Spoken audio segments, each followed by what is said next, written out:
ଯାତ୍ରା କାର୍ଯ୍ୟକ୍ରମରେ ଆପଣଙ୍କୁ ସ୍ୱାଗତ କରୁ। ଆସନ୍ତୁ ଆମେ ପାଳକ ପ୍ରେମାଶିଷ ସତମାନଙ୍କ ଦ୍ୱାରା ଲିଖିତ ଆଜିର ଡିଭୋସନ ବିଷୟରେ ଚର୍ଚ୍ଚା କରିବା।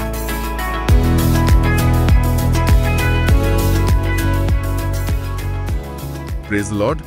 ଆଜି ଆମେ ପାଳକ ପ୍ରେମାଶିଷ ସତମନଙ୍କ ଗୋଟେ ବହୁତ ଭଲ ଲେଖା ରୂପର ଊର୍ଦ୍ଧ୍ୱରେ ହୃଦୟ ସେଇ ବିଷୟରେ କିଛି କଥାବାର୍ତ୍ତା କରିବା। ପ୍ରେଜ୍ ଦ ଲର୍ଡ। ହଁ, ଏ ଲେଖାଟା ଏମିତି ଗୋଟେ ଭାବନାକୁ ଛୁଏ ଯାହା ଆମେ ସମସ୍ତେ କେବେ ନା କେବେ ଅନୁଭବ କରୁ। ବିଲକୁଲ, ଯେମିତିକି ଆମେ ବୋଧେ ଯଥେଷ୍ଟ ନୁହଁ, ହୁଏତ ଆହୁରି ପଇସା ଥିଲେ କି ଆହୁରି ଜଣାଶୁଣା ହେଇଥିଲେ। ହଁ, ପରମେଶ୍ୱରଙ୍କ କାମ ପାଇଁ ଆମେ ଫିଟ୍ ନୁହଁ ବୋଲି ଲାଗେ।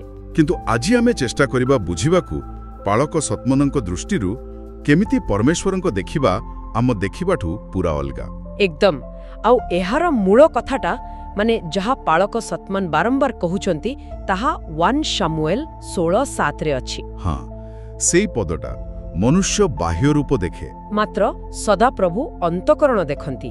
ଏଇଟା ଖାଲି ଗୋଟେ ଲାଇନ୍ ନୁହେଁ, ଏଇଟା ପୁରା ପରମେଶ୍ୱରଙ୍କ କାମ କରିବାର ଚାବିକାଠି। ଠିକ୍ କହିଲେ। ସେ ଯାହା ଦେଖନ୍ତି ଆମେ ହୁଏତ ତାକୁ ପୁରା ଇଗ୍ନୋର କରିଦେଉ। ହଁ, ଯେମିତି ମରିୟମ ଆଉ ଜୋସେଫଙ୍କ କଥା ନିଅନ୍ତୁ। ସେମାନେ ଯେତେବେଳେ ଯୀଶୁଙ୍କୁ ମନ୍ଦିରକୁ ନେଲେ, ହଁ, ଉତ୍ସର୍ଗ ପାଇଁ, ସେତେବେଳେ 2ଟା କପତ ଦେଲେ। ମେଣ୍ଢା ଛୁଆ ନୁହେଁ, କାରଣ ସେମାନେ ସେତେ ଧନୀ ନଥିଲେ। ଲେଭ୍ୟ ପୁସ୍ତକ 12 ଅଧ୍ୟାୟରେ ଯେମିତି ନିୟମ ଅଛି ସେହି ଅନୁସାରେ ସେମାନେ ନିଜ ସାମର୍ଥ୍ୟ ଅନୁସାରେ ଦେଲେ। ହଁ, କିନ୍ତୁ ଭାବନ୍ତୁ, ପରମେଶ୍ୱର ଏତେ ବଡ଼ ଦାୟିତ୍ୱ ପାଇଁ ନିଜ ପୁଅର ଲାଳନ ପାଳନ ପାଇଁ ଏହି ସାଧାରଣ ଲୋକଙ୍କୁ ହିଁ ବାଛିଲେ। ଏଇଠି ତ କଥା।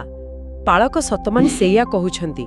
ପରମେଶ୍ୱର ସେମାନଙ୍କର ପଇସାପତ୍ର ଦେଖିଲେ ନାହିଁ, ସେମାନଙ୍କର ସମାଜରେ କି ଷ୍ଟାଟସ୍ ଅଛି ସେଇଟା ବି ଦେଖିଲେନି। ତେବେ କ'ଣ ଦେଖିଲେ? ଦେଖିଲେ ହୃଦୟ, ସେମାନଙ୍କର ବିଶ୍ୱସ୍ତତା। ସେମାନେ ପରମେଶ୍ୱରଙ୍କ ଇଚ୍ଛା ପୂରଣ କରିବାକୁ କେତେ ପ୍ରସ୍ତୁତ। ଏଇଟା ହିଁ ପରମେଶ୍ୱରଙ୍କର ଭ୍ୟାଲ୍ୟୁ ସିଷ୍ଟମ। ସେ ପଚାରୁନାହାନ୍ତି କାହା ପାଖେ କେତେ ଅଛି। ନା, ସେ ପଚାରୁଛନ୍ତି କିଏ ଅଛି ଆଉ କାହାର ହୃଦୟ ଠିକ୍ ଅଛି। ବାଃ, ଏଇଟା ବହୁତ ଶକ୍ତିଶାଳୀ କଥା।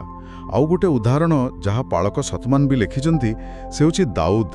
ଓହୋ, ଦାଉଦଙ୍କ କଥା ତ ଆହୁରି ଡ୍ରାମାଟିକ୍। ହଁ ନା, ସାମୁଏଲ ଯେତେବେଳେ ରାଜା ବାଛିବାକୁ ଆସିଲେ, ଯିସିଙ୍କର ବଡ଼ ବଡ଼ ପୁଅମାନଙ୍କୁ ଦେଖିଲେ।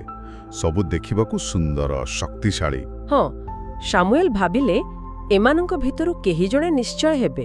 କିନ୍ତୁ ପରମେଶ୍ୱର ସିଧା ମନା କରିଦେଲେ। ପୁରା ମନା। କହିଲେ ତାର ମୁହଁ କି ଦେହର ଉଚ୍ଚତା ଦେଖନି, କାରଣ ମୁଁ ମଣିଷ ପରି ଦେଖେନି। ଆଉ ଶେଷରେ କାହାକୁ ବାଛିଲେ? ସବା ସାନ ପୁଅ, ଯିଏ ମେଙ୍ଘା ଯୋଗୁଥିଲା ବଣରେ, ଦାଉଦ।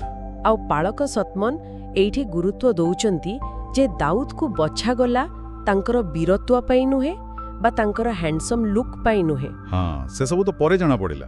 ହଁ, ବରଂ ତାଙ୍କର ପରମେଶ୍ୱରଙ୍କ ମନୋନୀତ ହୃଦୟ ପାଇଁ। ଏଇଟା ବହୁତ ଇମ୍ପୋର୍ଟାଣ୍ଟ ଡିଷ୍ଟିଂକ୍ସନ୍। ଏଇ କଥାଟା ଆଜିକା ଦିନରେ କେତେ ରେଲେଭେଣ୍ଟ, ଯୋଉଠି ସବୁବେଳେ qualification, degree, social media followers ଏସବୁର ଏତେ ଚାପ। ହଁ, ଏ ପ୍ରଶ୍ନଟା ଆସେ।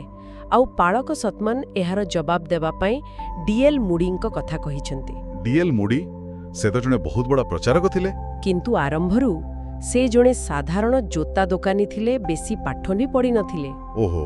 ହେଲେ ଦିନେ ସେ ଶୁଣିଲେ ଯେ ଏ ପୃଥିବୀ ଏଯାଏଁ ଦେଖିନି ଜଣେ ମଣିଷ ଯିଏ ପୁରାପୁରି ପରମେଶ୍ୱରଙ୍କ ପାଇଁ ନିଜକୁ ଦେଇଦେବ, ସେ କ'ଣ କରିପାରିବ। ଆଚ୍ଛା। ଆଉ ମୁଡି ସେଇଠି ସ୍ଥିର କଲେ ପରମେଶ୍ୱରଙ୍କ କୃପାରେ ମୁଁ ସେଇ ଲୋକଟା ହେବି। ଆଉ ତାପରେ ଇତିହାସ। ସେ ତିନିଟା ମହାଦେଶରେ ଲକ୍ଷ ଲକ୍ଷ ଲୋକଙ୍କୁ ପ୍ରଭାବିତ କଲେ। ତ ପାଳକ ସତମାନଙ୍କର କହିବା କଥା ହେଲା ଆଜି ବି ସେଇଆ। ଆମର ଯୋଗ୍ୟତା ଆମ ସିଭିରେ ନାହିଁ। ନା, ଆମ ହୃଦୟର ସମର୍ପଣରେ ଅଛି। ଆମେ କେତେ ଆଭେଲେବଲ୍ ସେଥିରେ ଅଛି। ତବେ ମୋଟାମୋଟି ଭାବରେ କହିଲେ ପାଳକ ସତମନଙ୍କର ଲେଖା ରୂପର ଊର୍ଦ୍ଧ୍ୱରେ ହୃଦୟ ର ମେସେଜ ହେଲା ପରମେଶ୍ୱର ଆମ ବାହାର ଜିନିଷ ଦେଖନ୍ତିନି, ପଇସା, ନା, ଚେହେରା, ଏସବୁ ତାଙ୍କ ପାଇଁ ଗୌଣ। ଏକଦମ। ସେ ଦେଖନ୍ତି ଆମ ଭିତରଟା, ଆମ ହୃଦୟର ଅବସ୍ଥା, ଆଉ ଆମେ ତାଙ୍କ କାମ ପାଇଁ କେତେ ପ୍ରସ୍ତୁତ, ରେଡି ଟୁ ବି ୟୁଜ୍ଡ। ଏକା ସାଙ୍ଗରେ ଏଇଟା ଆଶ୍ୱାସନା ବି ଦଉଛି ଆଉ ଗୋଟେ ଚ୍ୟାଲେଞ୍ଜ ବି ଦଉଛି। ନିଶ୍ଚୟ। ମରିୟମ, ଜୋସେଫ, ଦାଉଦ, ମୁଡି ଏମାନଙ୍କ ଜୀବନ ଆମକୁ ସେଇଆ ଦେଖାଏ। ସାଧାରଣ ଲୋକଙ୍କୁ ନେଇ ପରମେଶ୍ୱର ଅସାଧାରଣ କାମ କରନ୍ତି। ଯେମିତି 1 କରିନ୍ଥିଆ 1:26-28 ଅଛି। ହଁ, ପରମେଶ୍ୱର ଦୁନିଆର ଦୁର୍ବଳ, ଛୋଟ, ଯାହାକୁ କେହି ପଚାରନ୍ତିନି ସେମାନଙ୍କୁ ବାଛନ୍ତି। ତେଣୁ ପାଳକ ପ୍ରେମାସେ ସତମାନଙ୍କର ଏ ବିଶ୍ଳେଷଣ ଆମକୁ ମନେ ପକେଇ ଦଉଛି ଯେ ଆମର ପ୍ରକୃତ ମୂଲ୍ୟ ଆମେ କ'ଣ କରୁଛୁ ବା ଆମ ପାଖେ କ'ଣ ଅଛି ସେଥିରେ ନୁହେଁ, ବରଂ ପରମେଶ୍ୱରଙ୍କ ଆଖିରେ ଆମ ହୃଦୟ କେମିତି ଅଛି ସେଇଟା ହିଁ ମୁଖ୍ୟ। ବିଲକୁଲ। ତେବେ ଆମ ଶ୍ରୋତାମାନଙ୍କ ପାଇଁ ଶେଷରେ ଗୋଟେ ଚିନ୍ତା କରିବାର ବିଷୟ ରହିଲା। ହଁ, କୁହନ୍ତୁ। ଯଦି ପରମେଶ୍ୱର ବାହାରର ଯୋଗ୍ୟତା ବଦଳରେ ଭିତରର ହୃଦୟ ଆଉ ଉପଲବ୍ଧତାକୁ ଏତେ ଗୁରୁତ୍ୱ ଦିଅନ୍ତି, ତେବେ ଆମେ ଯଦି ନିଜକୁ ପୂରାପୂରି ତାଙ୍କ ପାଇଁ ଆଭେଲେବୁଲ କରିଦେବା, ତାହେଲେ ଆମ ଜୀବନ ଦେଖି କେତେ କ'ଣ ସମ୍ଭବ ହୋଇପାରିବ, କେତେ ଅସୀମ ସମ୍ଭାବନା ଲୁଚି ରହିଛି ନା। ଆଜି ଆତ୍ମିକ ଯାତ୍ରା କାର୍ଯ୍ୟକ୍ରମରେ ଯୋଗ ଦେବା ପାଇଁ ଧନ୍ୟବାଦ, ଯେଉଁଠି ଆମେ ପ୍ରତିଦିନ ପରମେଶ୍ୱରଙ୍କ ବାକ୍ୟ ଆଲୋଚନା କରୁଅଛୁ।